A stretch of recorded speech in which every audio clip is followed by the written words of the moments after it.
Tu sais pas trop si la série Game of Thrones The Night of the Seven Kingdoms va te plaire? J'ai la réponse à tes questions. Alors si vous avez lu la nouvelle et que vous l'avez aimée, c'est évidemment fait pour vous. Sachez d'ailleurs que George R. R. Martin a vu tous les épisodes et en a fait l'éloge sur son blog. Il explique même que c'est une adaptation aussi respectueuse qu'on pourrait le souhaiter, et vous savez à quel point il peut être méticuleux concernant l'adaptation de ses écrits. Mais vous n'avez pas besoin d'avoir lu la nouvelle Le Chevalier Errant pour apprécier la série, loin de là. Je dirais même que la série est pour vous, d'une manière générale, si vous aimez l'univers de Game of Thrones et que vous avez envie d'en voir plus.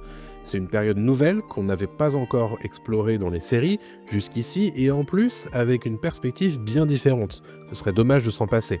The Night of the Seven Kingdoms, c'est aussi pour vous si vous avez envie de quelque chose d'un peu différent de Game of Thrones et de House of Dragon en attendant le retour de la saison 3. En effet, le duo de Sir Duncan Legrand et de son écuyer Luff adopte un point de vue inédit sur l'univers de Westeros. On s'intéresse ici aux petites gens et non aux puissants. C'est une histoire qui est plus resserrée autour d'un même lieu et non une grande fresque épique avec des enjeux géopolitiques à l'échelle d'un continent. Mais pour autant, c'est aussi une histoire qui a du cœur et une certaine légèreté et surtout des personnages qu'on apprendra tous à apprécier tout au long de la série. Follow la chaîne si tu veux plus d'infos sur la série et sur Game of Thrones en général.